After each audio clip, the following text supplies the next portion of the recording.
Welcome to Inspirational Leadership. I'm your host, Kristen Harcourt, and I'm super excited for another wonderful guest. We are going to be speaking today to Rachel Druckenmiller, who's a keynote speaker, facilitator, and leadership trainer at Unmuted.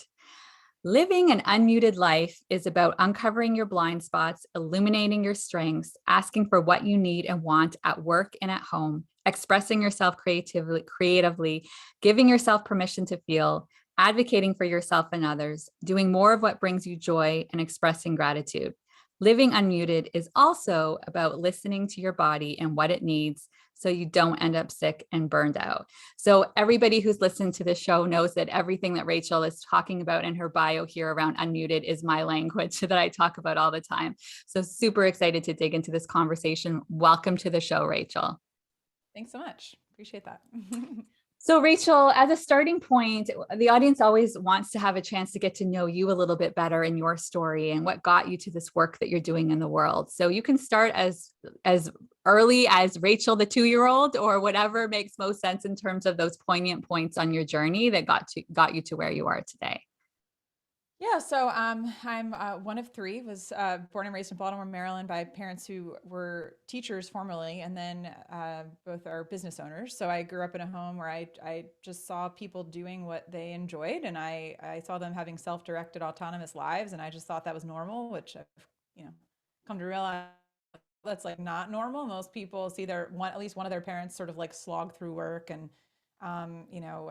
feel defeated by their boss or feel this lack of not being able to control what they're working on or what they're doing or what they're spending their time on. And I just didn't see that, and so I think the way that I was brought up really influenced how I approach work and what I realized was going to be possible with work. So, having said that, I was very shy. Growing up, I was very shy. I was guarded, and I loved singing. I loved writing, but I didn't really love sharing them with people because it felt really vulnerable. And my parents were going through some tough stuff in their marriage when I was about 5 years old. My brother was 4, and kids internalize dysfunction differently, and I internalized it by like, well, I'll just be the good kid, and I'll get all the good grades, and I'll not ruffle any feathers, and I'll do what's expected of me, and I'll have good friends, and I'll follow the rules, and I did all that. And I kind of flew under the radar, and people didn't really worry about me. I wasn't a kid that you worried about. There's always kids like that they were like, oh, I don't worry about them, they're fine. Yeah. But behind the scenes, I was sick quite a bit as a kid. Kind of always had something I feel like wrong with my health and my physical health, and didn't really feel like I fit in with my peers growing up. And so fast forward to adulthood, taking all that with me. I was in a job where I had been since an internship in college. And there were just things that, I felt like there was more possible for me and what I was doing. And I always had this sense of like, I was the wellness director of a benefits consulting firm, director of wellbeing, made up my job. Just like my parents made up their jobs, I made up my job in 2007. And there was always part of me that just didn't like the way that things in the industry were done, of being very punitive, of, everyone has to know their blood pressure and submit their numbers. And if they don't submit their numbers, they don't get these little trinkets and tokens and incentives and prizes. And I was like, there's so much more that contributes to why people are well. Like, why are we focusing our energy on this? And so, I was able to kind of have a different voice in the industry and get recognized for that in 2015 as the #1 health promotion professional in the United States by an organization called the Wellness Council of America. And then 2 years later, all the pressure that I'd heaped up on myself my whole life, including from that award, caused me to burn out. And I think we have these experiences in our lives where there are these catalytic moments, and we can choose to just keep going down the path we were on, or we can choose to recalibrate. And there was something that was so disruptive about that experience of burning out, getting mono, that I just made a decision of like, I have to change some things in my life. And I started going to therapy, and I started showing up for my friends differently and more intentionally. And I started to think about what I want my future to look like. And 2 years later, I was launching my own business and doing what I wanted to do the way I wanted to do it, following my parents' footsteps. So that, I don't know, that's a bit of my story. Yeah, it's wonderful. It's I see a lot of those patterns in the kind of those type A personalities or the ambitious ones that back in the day, where was some of that behavior being driven around being someone that they got recognized in that way and didn't have to be causing the trouble, because sometimes there's other issues and they recognize that you're very aware as that child, what can I do? And the coping strategies, which, hey, you were a really smart kid to come up with those coping strategies. They served you well. And then now later on, as adults, there's ways that can be getting in our way.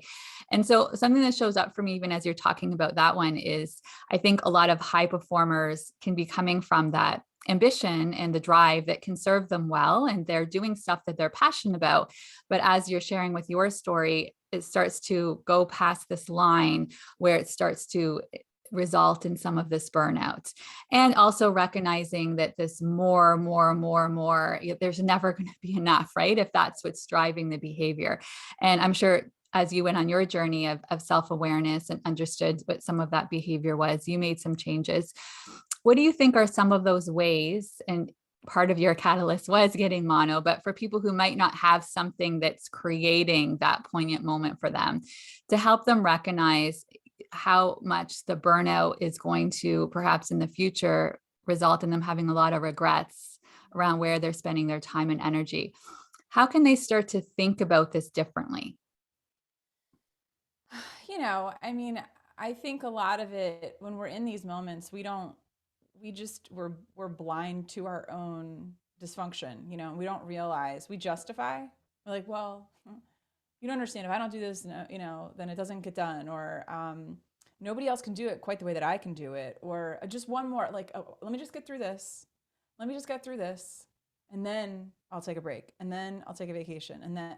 So part of it is like, if you're hearing yourself say those statements, here's your sign, like you may be burned out if, or on the verge or brink of it.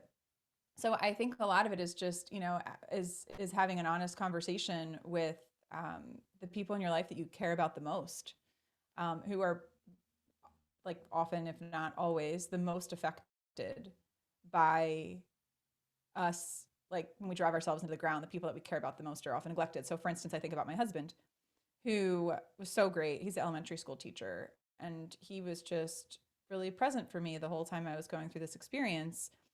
But at the same time, I missed our Valentine's dinner because I was at the doctor's office, and we didn't make that up for 4 months. And I sat across from him, and for the first time, I asked him, like, how are you doing? Which is a question we don't ask the people that we love and genuinely care to hear the answer when we're so focused on our own stuff all the time. So really just taking a moment to pause and ask people that you love and care about, like, how are you doing? And not have some agenda, not be looking at your phone, not be watching TV, not be working on your computer, be fully present for that question. And he's a man of not, many words, but he said to me, he's like, it's been hard. And I just was present, and we both, cried. And it was sometimes like we have to be willing to hear the hard things from the people that we love. And so a couple things are like asking that question to people that you really love and care about, like how are you experiencing the way I'm showing up right now? Or how are you experiencing the way I'm showing up lately? And saying, like, hey, I know I don't often ask this question. I know you might be afraid to tell me what you really think or feel because of how I've handled it in the past. I'm really trying to do better. So if you ask a question like that, you have to be prepared to not be defensive. Right.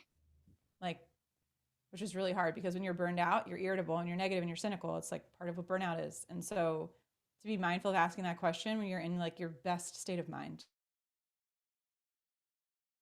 like not at 9:30 at night before you go to bed, like carve out a time when you're going to do something like that. And then the other question I think is really helpful to ask is, when's the last time you did something that genuinely brought you joy? Because when we're burned out, we're disconnected from what brings us joy. We're disconnected from the things that bring us life, from the people, from the experiences. And this came up for me when I was visiting a friend in Omaha. She picked me up from the airport, and we got in the car. The first thing I started out talking to her about, this was 5 years ago, was like, how do I get a mentor? Like, I really find somebody to be a mentor. And I didn't even ask her, like, how's your day going? Or like, how's it been? I just go right into business mode. And with just truth and candor, she said to me, you're always on, aren't you? And I was like, like some part of that, like, really hurt, like really cut, because it was true. So maybe if, as you're listening to this, think about yourself, would there be someone in your life who would say, you're always on, aren't you? And like, what would it look like for you to give yourself, what does an hour version of you being off look like? What does a 2 hour version look like? What does a 5 minute version look like? What does a half day version look like? What would you do at that time to connect and to re-energize yourself or to rest? So I think a lot of it requires some honest and often painful reflection and introspection and conversation. Yeah, I think that's so important what you said. It's slowing down to have the real deeper conversations and hear. And I think that it's really poignant to what you said around being in the right frame of mind to be able to receive. And you don't even have to receive in that moment. You can just hear it and say, thank you for sharing. I'm going to take some time to process what you said, right? Nobody says you have to process it in that moment. And I think there's I'd like to bridge where you just went there in terms of, it feels like with what you were talking here, it's how the individual can take ownership around what's happening. I think the other piece is we can live in these cultures that can really promote the hustle. Mm-hmm. And as the high performers do really well and have these big containers, and instead of just the organization really being appreciative of all they do, it's like, oh, well, if you have that container, let's put more and more and more in the container. Mm-hmm. And so from an organizational perspective, and I like even at the beginning when you were talking about well-being and started to shift the way they were looking at well-being, what can the organization be doing differently to really support the humans? I mean, one is frankly asking the question, like of all managers, when they're having conversations with their people, to be asking the question, like, how can I best support you right now? Like, how can I best support you right now? And what would that look like? Like, because for different people, support looks different. Some people are, gosh, if I had, like, I needed a support person. I needed somebody part-time that could help me because I was just so wiped. And that was one of the first things I asked for when I got diagnosed with Epstein-Barr virus, that I got diagnosed with. And when I was told that, hey, left unchecked, this can lead to like neurological damage and lymphomas. And when someone drops words like that to you, you're like, oh, okay, this is not really any longer like let me sit on the fence and think about it. This is like, oh, I am making changes and not apologizing for it. And so I remember reaching out to my boss, who was the CFO, and I set a boundary, and I said, because I was so exhausted, I'd sleep 11, 12 hours a night and not feel rested for months. And I needed my sleep. That was one of the things I needed more than anything. And I reached out and I said, look, I can't have any meetings that start before 10 a.m. Like, that was not a question. That was making a statement. My schedule needs to change. I need to back off. I was doing cooking demonstrations and workshops and trainings and all sorts of different things from a speaking perspective. And I was like, I can't have any more than 2 of these a week. I can't and do these other things. I just can't. Like, and they were really gracious. And I had been there 10 years. So I'd sort of like put in my time, and they knew that I was, had really made significant contributions at that point. But I had to ask for what I needed. And I think a lot of the times people are afraid if they do that. I was slightly afraid as I'm pressing send to be like, here's how it's going to be. But at that point, I was like, once you lose your health, you lose everything. I mean, you lose your health, like we're experiencing that in the midst of the pandemic. You lose your health, nothing else matters if you don't have your health. And I think we forget that. We think, I thought I was superhuman too. I'm a health coach. I was a director of well-being, and I completely burned out. There's the irony. So if somebody who has the knowledge and insight that I have can still get to that point, my goodness, most people don't know 10% of what I've learned and know about how to take care of the body and the mind. And I still was sick as a dog. So I think being willing to set boundaries, even if it's a little scary, being willing to ask yourself, like, hey, if I'm saying yes to this, what am I saying no to? Because if you're saying yes to something, you're saying no to something else. So are you saying no to your kid's basketball game? Are you saying no to an extra 2 hours of sleep? Are you saying no to your vacation? If you say yes, I just need to spend 30 minutes a day checking my email while we're on our trip, then you're saying no to being present with your family. Like, and I don't really apologize about that. Like, I know, like, some people like, you don't understand, my position's different. I get it. I run my own business, and like, I'm it. You know what I mean? And I took 16 days of vacation this summer, and I didn't check my email one time.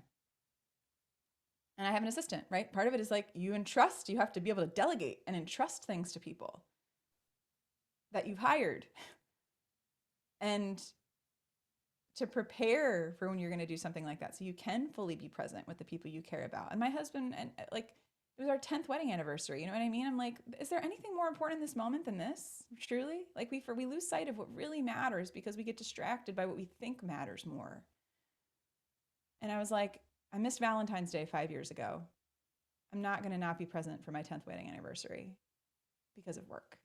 It's just, you just learn to reprioritize when you have those moments in your life. So I don't know if any of that's helpful, but just some insights about ways to maybe think about this a little differently, and prioritizing and setting boundaries for yourself to protect yourself from yourself and maybe asking other people for boundaries to help them protect you from yourself. Because when we're high achievers, that's often what it is. We need to be protected from ourselves more than anybody else. Yeah. Yeah. And to remember, as you just said there, you are in choice, right? It can feel very easy to give your power away. Well, I have no choice. This is just the way it has to be. No, no, it's not the way it has to be. And sometimes that means having courageous conversations and speaking up. And it reminds me, as you were sharing your story, very similar, where I have a senior executive that she's really struggling to ask for the executive assistant, and she knows it's what she needs, but it's being aware of those limiting beliefs in her story, that somehow being entitled, that to ask for that kind of support is meaning that she's somehow not superwoman and she can't handle it all. Meanwhile, if you could see how energized and happy she gets as we even talk about pulling some of that stuff off of her plate that's not in her zone of genius, that she doesn't do as efficiently because it's not what she's good at. And also the story she's creating, it's not accurate. Like, somebody else would love that that it is their zone of genius. They do that naturally. You're preventing someone to be able to do the work that they love to do, right? So it's so interesting when you break it down and see those stories. And then even I find sometimes doing the exercise, okay, so what if you ask and they say no? Like, what's the worst that can happen? It might still get you to a new iteration, right? Through making that ask, they might say, okay, I hear this, but have you considered this? And now you're still on this different pathway of finding these other ways of doing things that would have never happened if you didn't have the courage to have that initial conversation. Yeah, I completely agree. And I think part of it is that we just had this need to feel needed. We all want to feel needed. And so when you're busy at work and you have high demands on you, and you always got something going on, and always somebody needs something from, it's like all of your corporate children are tugging at your, your pant leg.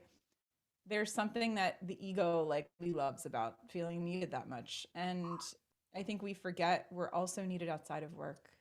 And those roles are not any less important. I absolutely diminished my role of wife and friend and sister and daughter and aunt. Those were all second, third, fourth tier below, you know, director of well-being and speaker and whatever else, and blogger and whatever else I wanted to be seen as more than what I was. And sometimes we don't realize it. I remember I was sick as a dog, and I just posted on LinkedIn about this today, actually. So it's super relevant, but my niece turned her second birthday is 3 days after Valentine's Day. And so 5 years ago, I was not able to go to her party because I was contagious with mono. And my husband was sending me pictures from the party. And I was laying on the couch looking at them, and I was like, what are you doing? This is not how you want to live your life, Rachel. And so fast forward 5 years, we just had her tea and tiaras party on Saturday, and we all went to a tea room, and she was like, I want you to wear a fan dress. So I squeezed myself into a bridesmaid's dress from 5 years ago. And she brought, tiaras for all of us. And we sat around a table and had tea together. And it was wonderful, and it's like, there's nothing that could have been more important that day than being present for her, and I think we take for granted the people that are always there because we think they're always going to be there. Mm. And or we think we're always going to be there. And like, when you have these moments that happen that remind you of your mortality, of your limited, existence, like, you just make different decisions. Mm-hmm. Mm-hmm. It's like, is it really worth it? It's like asking yourself, is it really worth it? Is it really worth it? Yeah. What gets compromised? What gets sacrificed if I do this? Is it really worth it? And be honest with yourself. Yeah.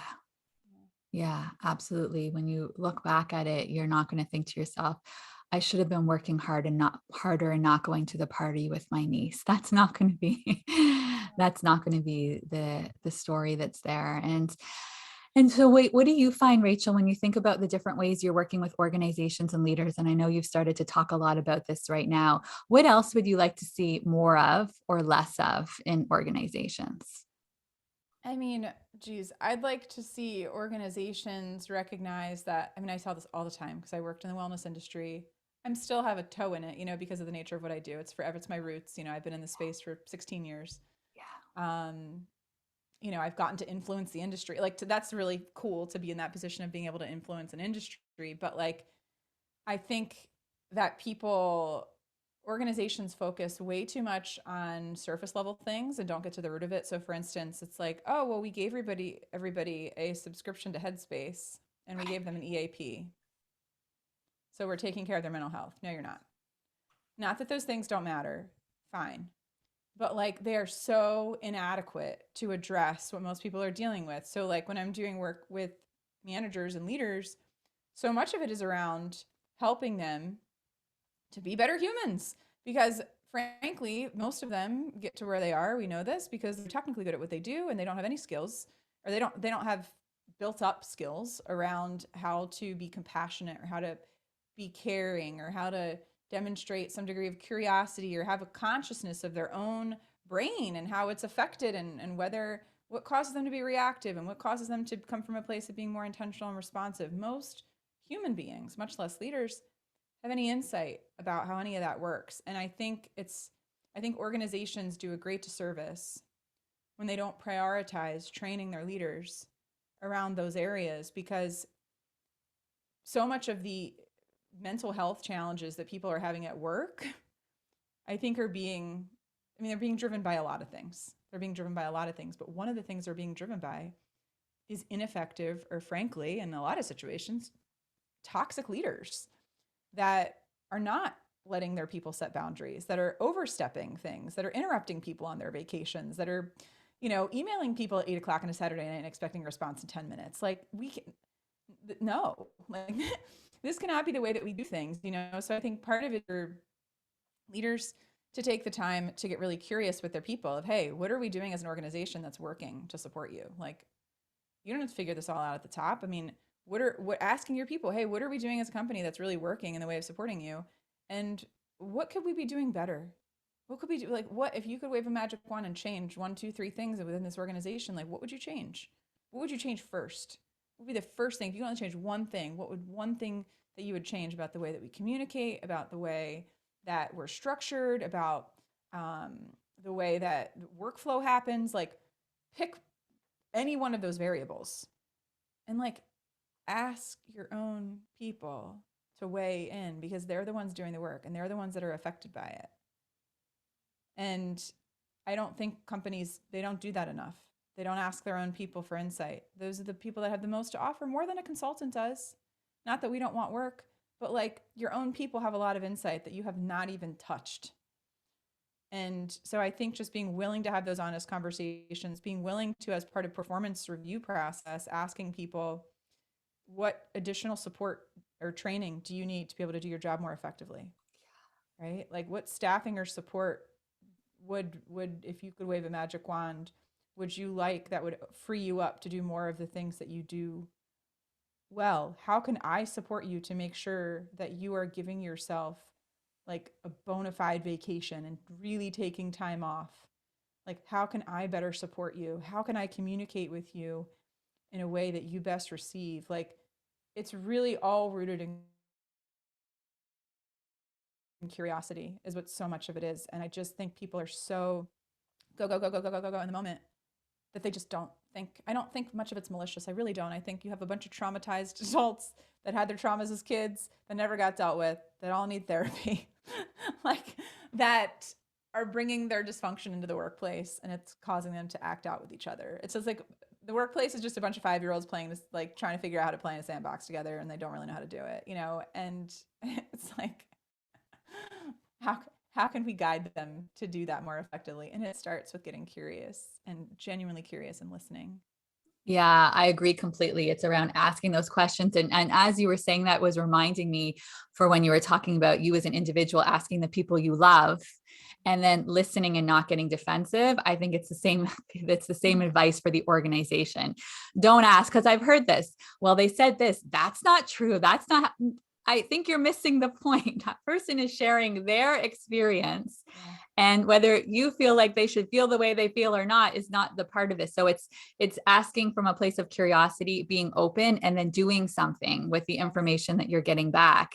I was laughing so hard inside as you were talking about all of this dysfunction, because it's true, right? And the opportunity here is the organization can be part of this healing, right? So if you now have a leader who is supporting you and creating space. And I know you and I also believe strongly around the permission to feel and creating space for emotions, because we're humans, not robots. And so as we have that experience to have that full range and people who are supportive and asking questions and caring, you now get to work through and have the healing. And I've heard some people talk about this, like organizations and workplaces can be that place where we can raise that consciousness and we can have that healing happening.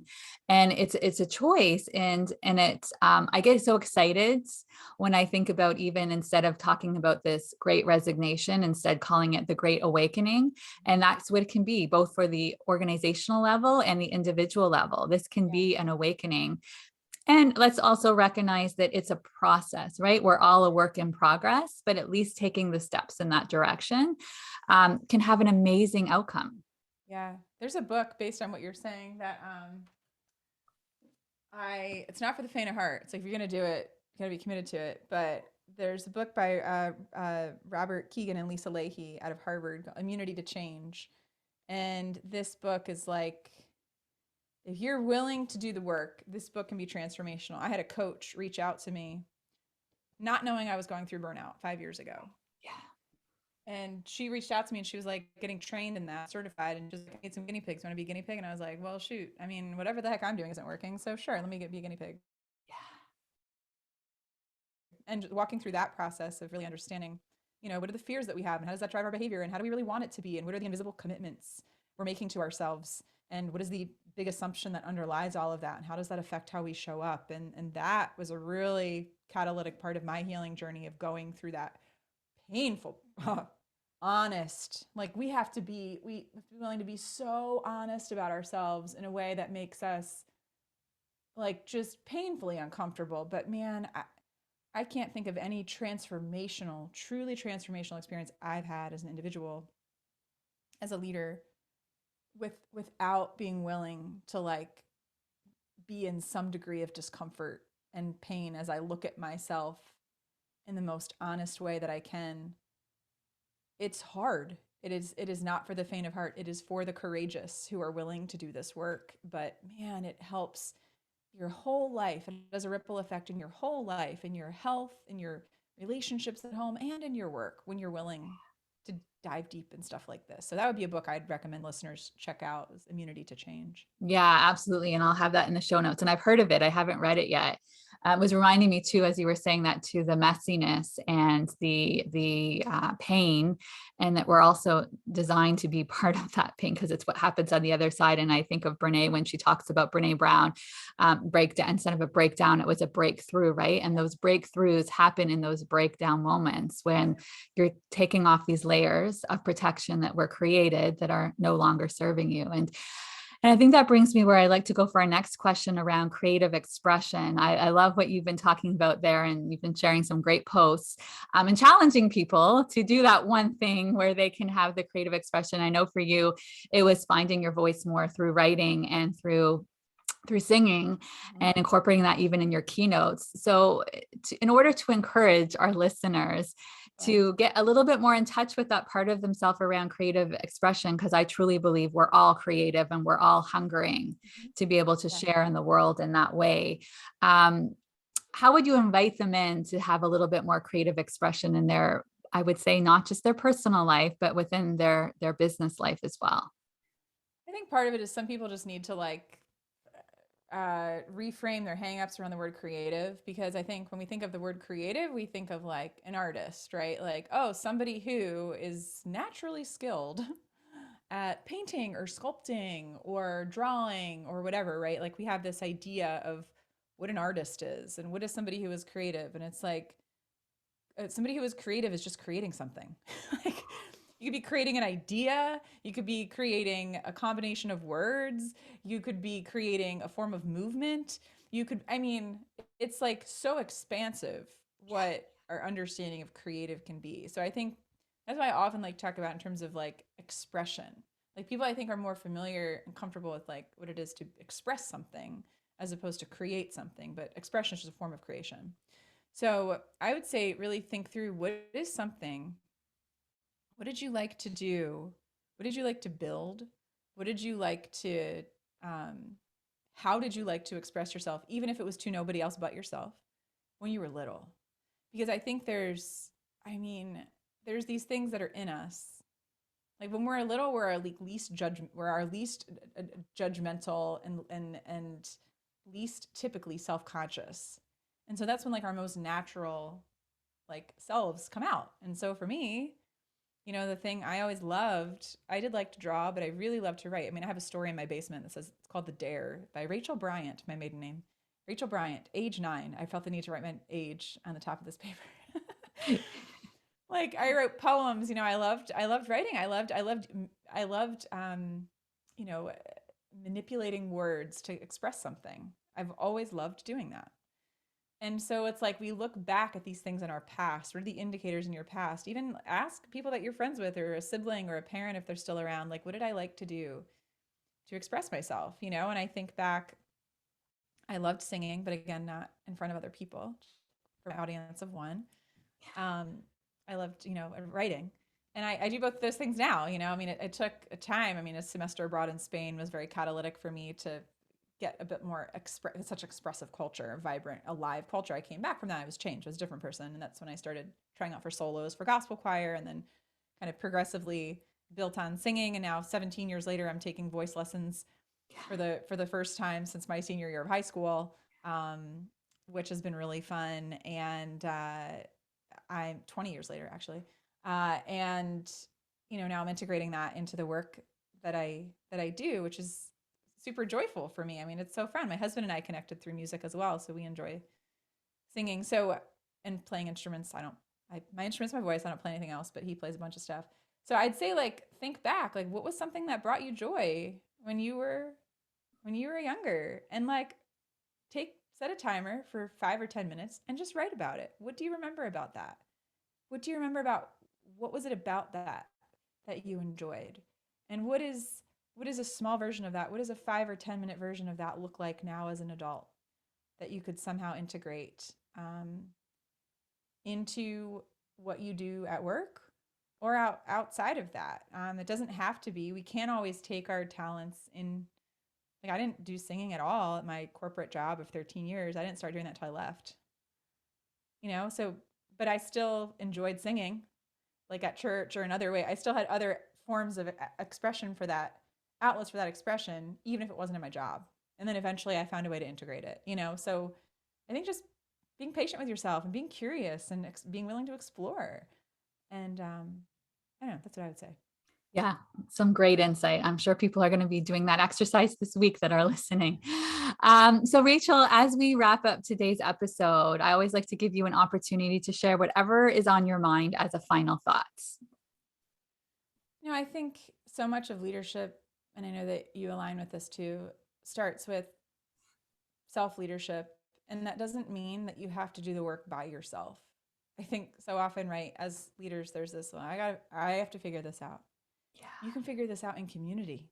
You know, like how can you, if you're a leader struggling with any of this stuff that we're talking about, so are other leaders that you work with.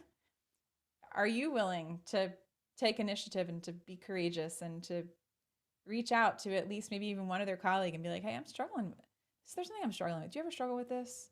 Like start to break down the walls that we have built up that we have to have this all figured out or we're somehow inadequate.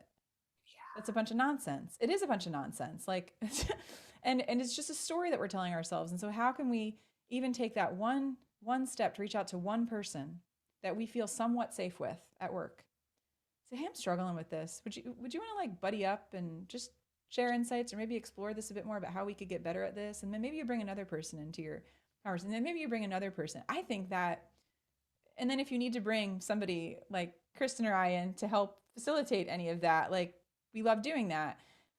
But at the same time, like if you're willing to be honest and you're willing to explore, there's so many resources out there. Even like taking your leaders through Immunity to Change as a book club, like, or Permission to Feel by Mark Brackett, or Dare to Lead, Brene Brown. Like you can choose to do something like that. You know, it requires time and it requires a bit of energy, but the connections that you can form and the insight that you can gain as a result of being willing to share your experience with others and allow them to share their experience with you, I think that's a really powerful place that we can humbly start to do this work by not just doing it ourselves, by being in community. Such wise words. Where can people learn more about you, Rachel?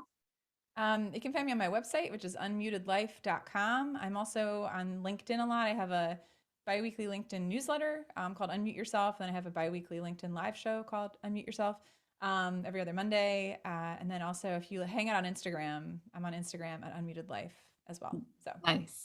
Yeah. Nice. And we'll have all of that in the show notes as well. Rachel, thank you so much for being here today. Yeah, thanks, Kristen. This was a good conversation. I think it'll be hopefully an awakening, right, for the folks that were able to come and join and listen. Absolutely. And for everybody, wherever you are in the world, we're saying good morning, good afternoon, good evening, sending tons of love. Bye-bye.